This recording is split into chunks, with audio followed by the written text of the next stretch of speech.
Assalamualaikum warahmatullahi wabarakatuh. Halo semuanya, teman-teman kelas 12 dan para pejuang gap year di seluruh Indonesia.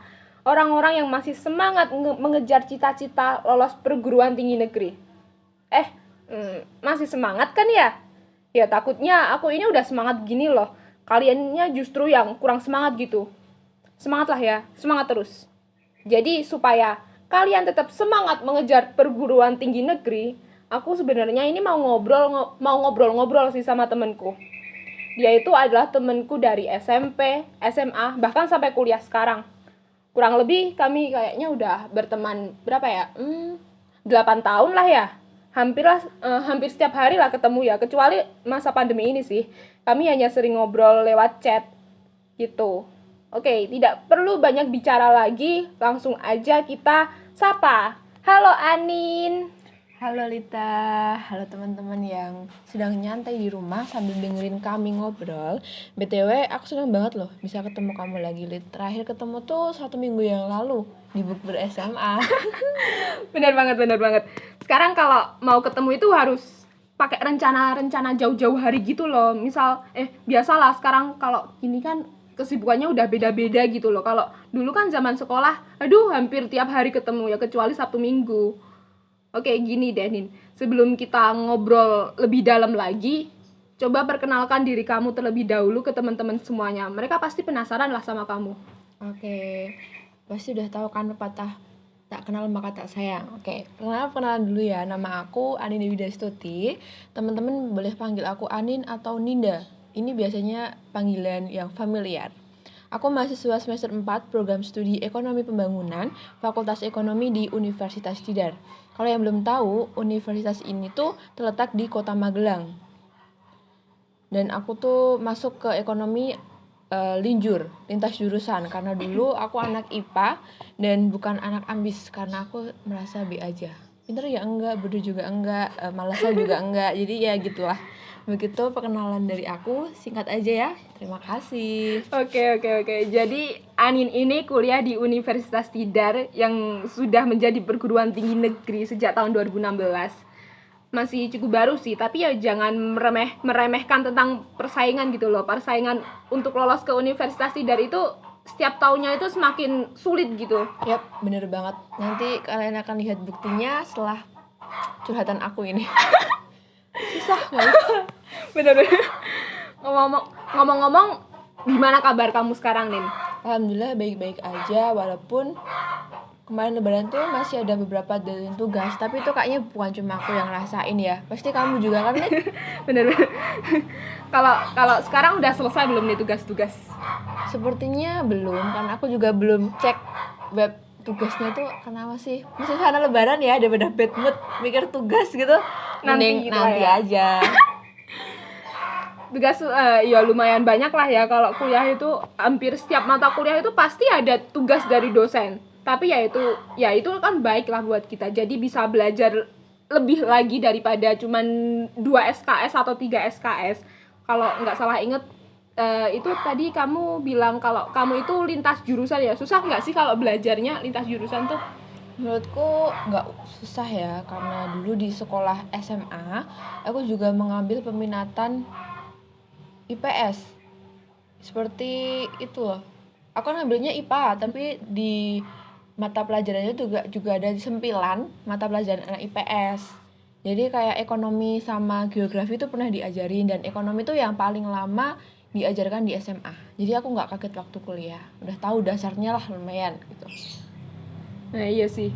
Sekarang kan sistem pembelajaran di sekolah itu memang ya makin bagus lah ya. Walaupun sekolah peminatan IPA ya tetap dikasih kesempatan mempelajari pelajaran peminatan di IPS gitu. Ya alhamdulillah, kita kan juga nggak tahu ya masa depan gimana. Dulu sih suka banget sama pelajaran IPA, tapi kalau makin lama makin sulit dan juga bingung di perguruan tinggi nanti mau ambil program studi di bidang saintek itu apa. Akhirnya karena pernah belajar tentang ekonomi, jadinya tidak terlalu awam dan minimal bisa lah dasar-dasar ekonomi, dan itu yang menjadi salah satu motivasi aku daftar linjur. Bagus deh, ya bagus lah kalau gitu ya. Ngomong-ngomong, terus ngomongin permasalahan lintas jurusan, berarti kamu itu nggak ikut SBMPTN ya? Yang pernah aku denger sih kalau SNMPTN ding ya. SNMPTN tuh peluang lolosnya itu bagi yang linjur itu dikit banget lah, karena lebih diutamakan yang sejalan gitu kan ya peminatannya. Aku nggak ikut SN karena di sekolah juga nggak lolos di peringkat 40%. Jadi kan ya akan ikut seleksi SNMPTN tuh hanya siswa yang masuk peringkat 40% paralel.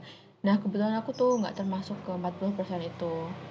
Wah, wah itu sih di awal perjuangan udah dapat penolakan. Tapi untungnya nggak nyerah gitu aja kan ya. Masih banyak jalan untuk lolos PTN. Ada SBMPTN dan ujian mandiri. Peluangnya tuh masih cukup besar. Jadi kita positive thinking dulu ya. Betul betul. Itu artinya kamu ikut SBMPTN dong ya. Tuh, aku ikut. Itu salah satu langkahku untuk masuk ke PTN. Kamu terus belajar untuk seleksi UTBK SBMPTN itu dari mana aja sih platformnya gitu? Aku tuh nggak les formal ya, nggak beli buku-buku juga karena harganya cukup mahal. Aku hanya bermodal belajar dari sosial media seperti YouTube, Instagram, dan Google. Oh oke. Terus gimana sih ya? Apa aja yang kamu pelajari tentang UTBK di ya itu 3 platform itulah sosial media itu? Sekarang tuh media belajar kan tidak harus buku, banyak banget tuh kayak ebook juga. Kemudahan sudah ada di zaman ini, misalnya YouTube. Itu kita bisa belajar seperti di pendidikan formal meskipun hanya dalam bentuk video. Di sana aku bisa belajar materi-materi dan latihan soal. Selain itu, teman-temanku banyak yang membagikan link tryout di Instagram. Bahkan ada beberapa instansi yang memberikan layanan tryout secara gratis dengan syarat-syarat tertentu. Melalui Instagram, terkadang ada yang membagikan link grup belajar UTBK. Tinggal kita bisa memilah-milah mana grup yang memang untuk berbagi ilmu atau hanya grup kumpul biasa. Terakhir, buat media Google, di sana kita bisa mendapatkan banyak link ebook yang bisa kita download gratis. Bisa juga mencari informasi misalnya tips dan trik lolos SBMPTN. Jadi kita bermodal sosial media aja udah oke lah, kita udah termasuk mengoptimalkan diri kita untuk menggunakan sosial media. Jadi menurutku itu udah daripada beli buku, bukan daripada sih, buku itu memang penting, tapi kita juga lihat diri sendiri ya. Aku kayaknya sukanya sosial media, jadi gitu sih. Aku usahanya lewat sosial media. Bukunya nggak terlalu ada. Berarti kan selain itu ada kayak ya temen lah ya, satu tujuan gitu, harus punya temen yang satu tujuan. Kayak misalnya kamu ke Untit itu kan berarti harus temennya juga kan ya, seenggaknya ada temen yang mau ke Untit lah, bisa sharing-sharing informasi gimana sih Untit gitu kan. Nah terus di seleksi SBMPTN ini kamu daftar apa aja dan ya di mana aja, atau ada nggak sih selain di Untit gitu? Aku semuanya daftar di Untit atau Untidar ya, karena juga itu keinginan aku dan orang tua yang menginginkan untuk kuliah di daerah kota aja, maksudnya daerah asal aku ya, kota Magelang gitu kan. Nah di situ aku ambil teknik elektro dan akuntansi, yang teknik elektro itu pilihan kesatunya. Terus kenapa tuh milih semuanya ke Untidar gitu? Itu sih standar banget alasannya, orang tua menganjurkan ambil di kota ini aja, tidak menganjurkan buat aku keluar kota. Jadi banyaklah pertimbangan, seperti akhirnya ya satu-satunya PTN di Magelang ya Untidar. Terus orang tua aku juga mungkin masih was-was ya karena aku juga cewek gitu. Apalagi kan di itu ya, apa, teknik sama akuntansi itu kan, teknik itu kan saintek ya kan, ya toh? Iya betul. Nah terus akuntansi itu kan sosum, berarti campuran dong. Itu tuh makin sulit nggak sih? Terus gimana, ya intinya makin sulit nggak sih gitu loh? Itu sebenarnya kurang tahu ya, tapi kalau hasil UTBK-nya sih menurut aku udah lumayan ya. Itu dari aku belajar sosial medianya udah wow, nilai aku lumayan kayak gini ya gitu. Tapi emang persaingannya yang ketat, sama itu ya mungkin meningkatnya peminat sama jurusan yang aku pilih, jadinya nilai UTBK aku tuh belum bisa bersaing sama nilai-nilai yang nilai-nilai teman-teman yang ikut bersaingan pada jurusan itu. Padahal aku udah menilai, oh ternyata nilainya aku bisa bagus ya, bisa segini gitu.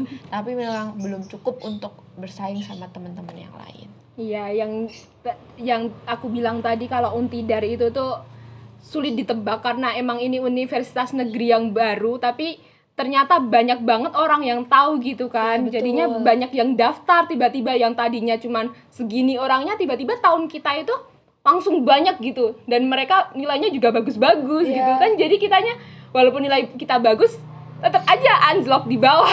Betul. Aku tuh juga milih jurusan nggak sepele ya. Aku milihnya juga menganalisa juga gitu. Tapi kok ya udah dianalisa tetap gitu ya, udah emang jalannya gitu. Sayang banget lah ya, peluang lolos perguruan tinggi itu jadi berkurang gitu kan ya. Ya betul, sayang banget. Apalagi tuh waktu itu aku daftar pakai KIP kuliah kan. Salah satu jalan yang di SBMPTN itu poin plusnya di Untit karena bisa dapat KIP. Tapi karena nggak lolos ya udah, jadi kemungkinan kuliah gratis tuh makin sedikit. Bener, sedih nggak sih ya? Sedih lah, soalnya ternyata di Untit juga KIP terbatas banget gitu loh. Kalau yang bisa dapet itu yang SN sama SB aja. Jadi gini, apa yang kamu sesali dari nggak lolosnya kamu di SBMPTN? Mungkin menyesal karena salah ambil jurusan, atau kamu merasa belajarannya itu belum optimal gitu? Lebih menyesal ke ambil jurusan sih. Persaingannya tuh ketat banget. Seperti yang sebelumnya aku bilang, aku tuh nggak asal-asalan milih jurusan. Ada analisanya per tahun itu kayaknya ini deh yang paling dikit gitu, karena udah gitu udah hitung-hitungan. Ternyata ya sama aja. Kalau masalah belajar itu udah seoptimal, bukan seoptimal sih, aku udah mengoptimalkan diri aku itu loh. Jadi mungkin memang belum jalannya rezekinya gitu lah ya. Sekarang udah jalan 4 semester, aku juga sudah tidak mempermasalahkan itu, udah berlalu lah jalan hidupku gitu. Nah, satu-satunya harapan yang kamu lolos, biar bisa lolos di Universitas Tidar itu kan cuman ujian mandiri gitu kan ya? Ya gitu, betul. Nekat sih itu. Kan biayanya juga mahal. Udah tahu kan pasti ada UKT, ada uang apalah Gedung. itu. Tapi sayang banget kalau dilewatin gitu aja. Jadi harus tetap dicoba. Itu juga kalau mau coba swasta, aduh aku mikir-mikir ulang, terus ya udah kita coba, kalau lolos alhamdulillah kita jalani gitu. Nah itu, teman-teman kelas 12 dan pejuang gap year, tetap semangat itu. Semuanya pasti ada jalan kan. Apalagi ada kesempatan 3 tahun untuk mencoba seleksi di PTN. Tahun pertama gagal, kan ada tahun kedua dan ketiga. Tapi kita belum mendengar cerita Anin nih di seleksi mandiri. Gimana nih ceritanya? Kalau di ujian mandiri, aku ambil program studi ekonomi bangunan dan D3 akuntansi. Ini bener-bener berbanding terbalik sama yang awal aku ikut SB ya. Karena beda nih dari yang SB, seperti biaya pendaftaran, biaya uang pendaftarannya. Terus kalau tes mandiri itu kan ada uang gedung atau biasa disebut SPI. Itu aku ambil yang paling rendah. Kalau di Untidar itu SPI paling rendah yang angkatan kita ya, itu kayaknya 5 juta. Sempat kepikiran kalau besaran SPI itu berpengaruh ke penilaian seleksi, tapi ya udah nekat aja. Kita ambil paling rendah karena aku ya, itu aku insya Allah mampu gitu. Ya udah lolos. Harus ya alhamdulillah. Tapi udah nekat aja, lolos ya alhamdulillah. Kalau lolos ya coba tahun depan, masih ada kesempatan gitu kan. Akhirnya ikut tes tertulis di kampus, beberapa minggu nunggu pengumuman. Akhirnya waktu aku buka, alhamdulillah aku lolos di pilihan 1 prodi S1 ekonomi pembangunan. Itu prodi yang aku impikan sejak awal sebenarnya kan, tapi karena aku nggak berani ambil di SB karena persaingannya ketat, ya udah itu aku buang itu. Aku milih, kita kan juga mikir ya, selain kita suka prodinya, kita milih peluang yang banyak keterima. Nah itu EP itu nggak aku pilih dari SB karena peluangnya, peminatnya tuh banyak banget, jadi aku mundur aja deh. Dan ternyata pas aku mencoba di ujian mandiri, rezekinya tuh malah aku juga keterima di itu, dan aku tuh bersyukur banget di situ. Walaupun SPI 5 juta sama UKT golongan tertinggi, aku udah bersyukur banget karena salah satu keinginanku itu bisa tercapai, kuliah di prodi yang termasuk bagus di Untidar ya, grade-nya juga lumayan gitu kan. Kemarin habis A kan? Iya, langsung dapet keren banget deh. Selamat lah ya. Perjuangan yang nggak sia-sia. Tapi kalau kamu itu ngerasa nggak salah jurusan lah ya. Enggak salah, itu juga karena keinginan juga kan ya.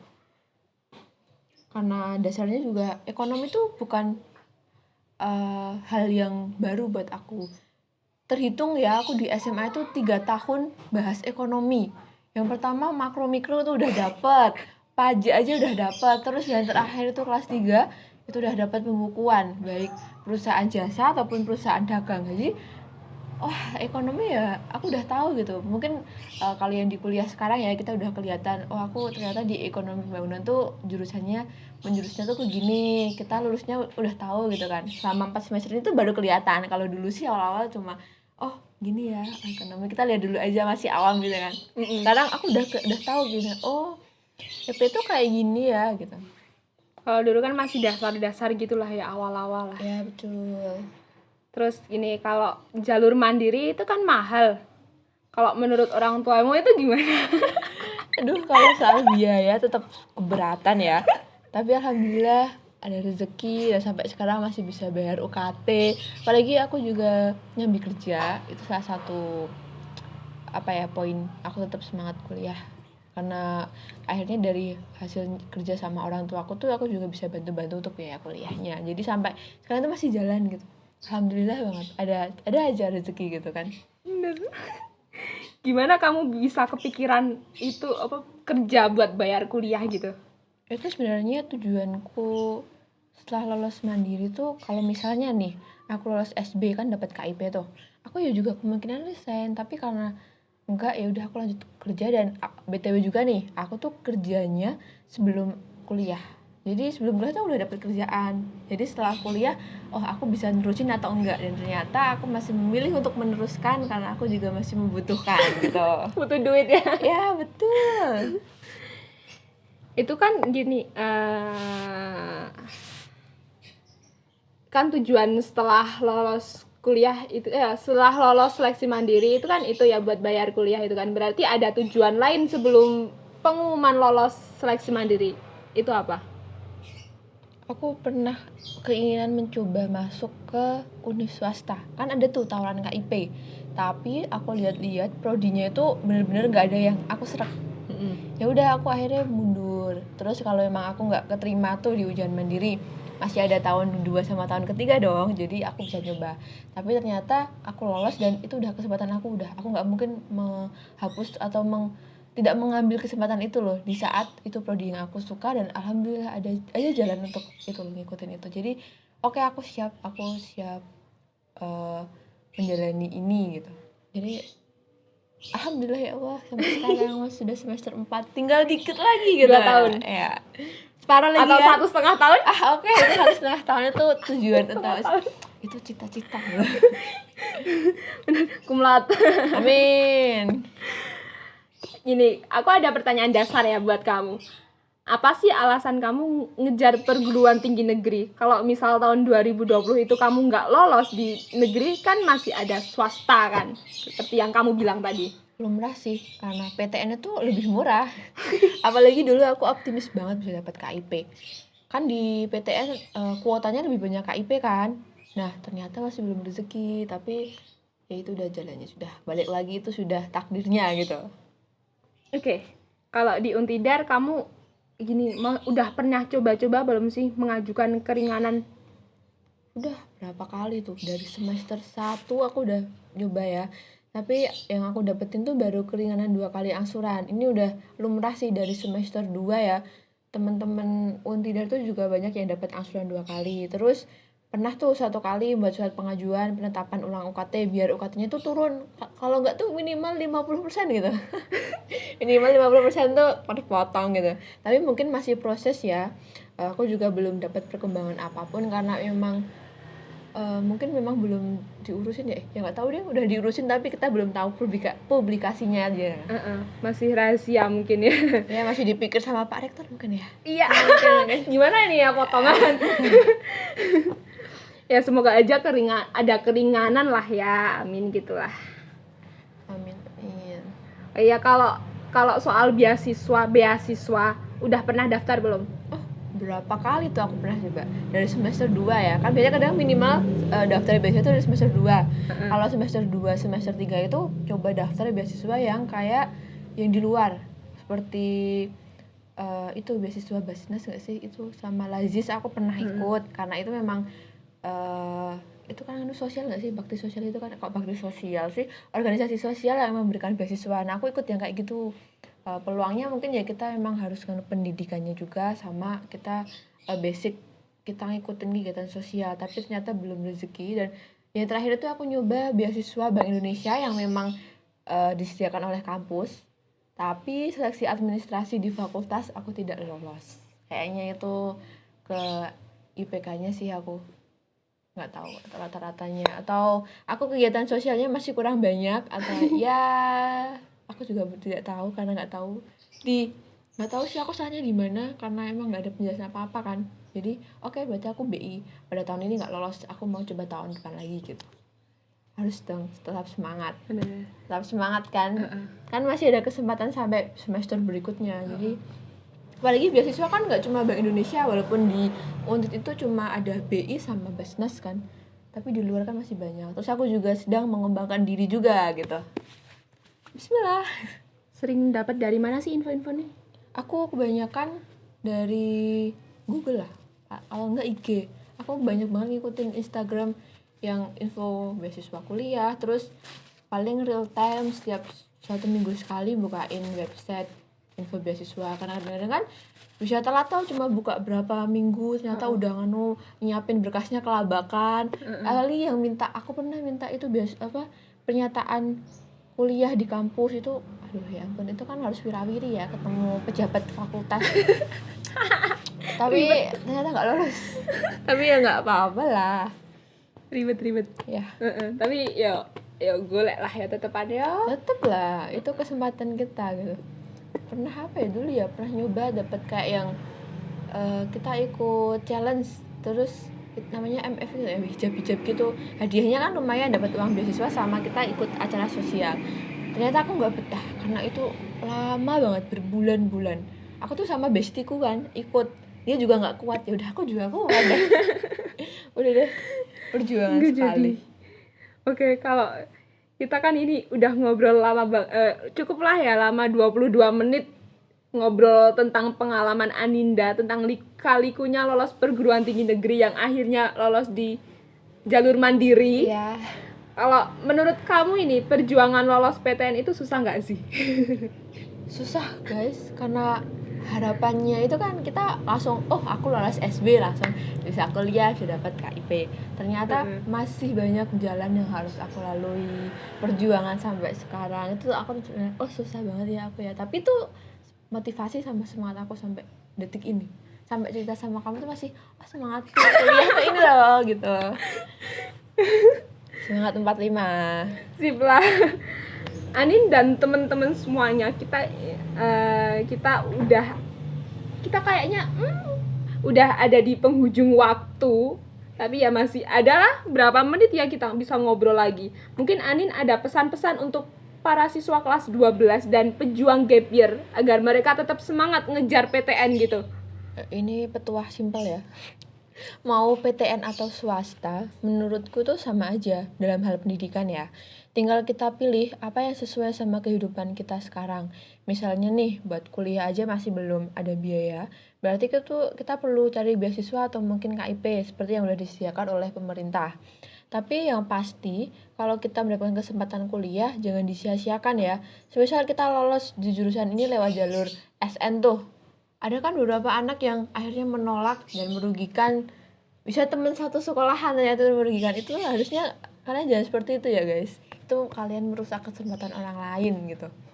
Dan harus tetap diperjuangkan kalau kalian dapat itu, walaupun kalian merasa aku tuh nggak cocok sama jurusan ini, udah keterima ini, tapi itu kan pilihan kalian di awal. Kenapa kalian tolak, kenapa kalian nggak diterima? Jadi mindsetnya tuh jangan kayak gitu ya, mikir dulu kalian tuh membawa dampak gak ke orang lain. Soalnya banyak banget ya aku nemu temen-temen yang ternyata dia nolak jurusan ini, padahal itu dia lewat jalur yang tetap berpengaruh sama sekolah awalnya itu. Ini kasus-kasus yang banyak banget. Paling gak tuh kalian coba aja deh 1 semester itu, yaudah. Dan kita tuh bisa belajar, walaupun kita bisa belajar di luar kuliah ataupun menjadi mahasiswa, tapi legalitas yang kita miliki, kita S1 itu udah legalitas tuh, dapat ijazah, itu tuh penting banget. Walaupun kita bisa belajar, kita ke perpustakaan, kita lewat sosial media, tapi kalau misalnya kita nggak punya ijazah legalitas yang kita miliki, kita tetap dipandang, ini juga norma sosial sih ya, sosialnya ya, pandangan sosial gitu. Jadi intinya sih tetap kalian perjuangin aja ya legalitas ini gitu, dan perjuangan juga kalian biar nggak sia-sia selama kuliah. Pendidikan yang kalian dapat itu nggak sia-sia, kalian bisa memperjuangkan untuk keluarga kalian, untuk lingkungan, untuk terutama itu negara. Jadi perubahannya tuh nggak cuma di diri kamu dan keluarga, tapi di lingkungan sekitar juga. Udah itu petuah aku yang sangat simpel dan Walaupun gini ya, kalau aku mikir sih, walaupun udah dapet ijazah, tapi kan belum pasti juga bisa apa sih, namanya kamu ekonomi pembangunan. Iya. Itu prospek kerjanya di mana sih sebenarnya? kalau sebenarnya tuh kayak dosenku banyak kan paling enak itu di Bapeda, jadi pembangunan daerah itu loh. Oh, Nah, karena itu emang aku juga merasa kita setiap mata kuliah tuh mempelajari gimana kita bisa membangun sebuah daerah. Itu Bapeda kita juga basicnya bisa ke analisis, karena pasti kita juga matkulnya itu kamu gimana biar pembangunan itu tuh cocok, gimana kebijakan ini tuh cocok untuk daerah ini, atau kebijakan apa yang cocok untuk memperbaiki keadaan ekonomi dari daerah. Jadi kita misal untuk instansi pemerintah yang udah disediakan itu ada di Bapeda, pembangunan daerah. Kita bisa di pusat ataupun di daerah per provinsi, per kabupaten, itu udah cocok banget. Itu sih bayangan aku baru yang awal-awal. Kalau yang lain katanya juga bisa kita masuk ke statistik, itu bisa, terus jadi dosen mah bisa lagi itu.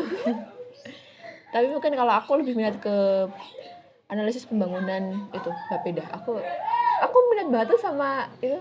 Kayaknya tuh prospekku aku lulus pengen coba daftar situ gitu. Aku udah mikir gitu sejak 4 semester ini loh. Soalnya udah kelihatan jelas. Bagi dosenku juga bilang besok kalau kalian KKN atau PKL ya, kalian kan aja coba di Bapeda Wonosobo atau Bantul. Oh, aku terus searching, oh Bapedanya gini, oh yang kerja di situ tuh ternyata basicnya juga ekonomi pembangunan gitu. Oh ya udah, baca aku langsung, oh tujuannya gitu ya udah. Soalnya dari awal kan kita juga kadang-kadang masih mikir kita tuh jurusannya buat apa sih gitu. Soalnya ekonomi pembangunan kan katanya masih sedikit, tapi walaupun gitu tetap ternyata prestisius banget. Aku juga ada teman dari Undip itu juga dari ekonomi pembangunan, dan kita juga suka itu loh, saling tukar pikiran. Ya udah kita sama, ternyata emang ekonomi pembangunan di sana sama sini juga sama kok gitu, materinya juga sama juga, jadi enak. EP itu bukannya kita bahas kan ya tentang kadang-kadang tuh salah arti tuh sama teman-teman. Kenapa itu apa sih, kan sama aja kayak ilmu ekonomi gitu, tapi beda guys. Ini tuh analisis pembangunan, apalagi di negara kita Indonesia yang negara berkembang ya sekarang, itu tuh penting banget. Jadi EP itu sangat prestisius guys, bisa dicoba buat adik-adik ya, pejuang gap year juga. Kalau mau coba di Untit langsung ke EP nggak apa-apa. Tingkatkan belajar kalian guys, semangat. promosi. Ya dong. Promosi EP. Bener. Nah, begitu ya teman-teman. Intinya semangat dan jangan pernah sia-siakan kalau ada kesempatan bagus gitu kan. Pasti ada aja jalan untuk kalian yang lebih baik gitu. Oke, gini ya, makasih ya Anin udah mau ngobrol sama aku, sama temen-temen kelas 12 dan gap year di seluruh Indonesia. Gap year. Oke, semoga setelah ini kita bisa lebih sering ketemu lagi secara langsung. Ya pastilah. Covid-nya udah berkurang. Udah berkurang. Besok bisa reuni bolak-balik ya. Ketemu di terjadwal. kampus juga semoga bisa ketemu. Semoga besok udah 100% offline, jadi nggak usah ganjil genap gitu kan. Kalau ganjil genap kita nggak pernah ketemu guys. Iya, karena Anin ini ganjil sedangkan aku ini genap. Jadi nggak bisa ketemu. Nggak bisa ngobrol di parkiran, janjian mau ke kampus gitu nggak bisa. Makan-makan gitu Nggak kan bisa, ya. susah banget. Siaplah Nin. Dan untuk teman-teman semuanya, kalau ada pertanyaan untuk aku atau Anin gitu, bisa tanya di kolom komentar. Itu insya Allah aku akan jawab dan Anin bisa bantulah ya jawab ya. Ditunggu ya pertanyaannya, insya Allah kita jawab. Walaupun paling kita buka ya paling seminggu sekali atau gimana. Tergantung kita sibuk tugasnya ya. Tugas, semangat tugas. Terima kasih ya semuanya. Wassalamualaikum warahmatullahi wabarakatuh. Bye-bye.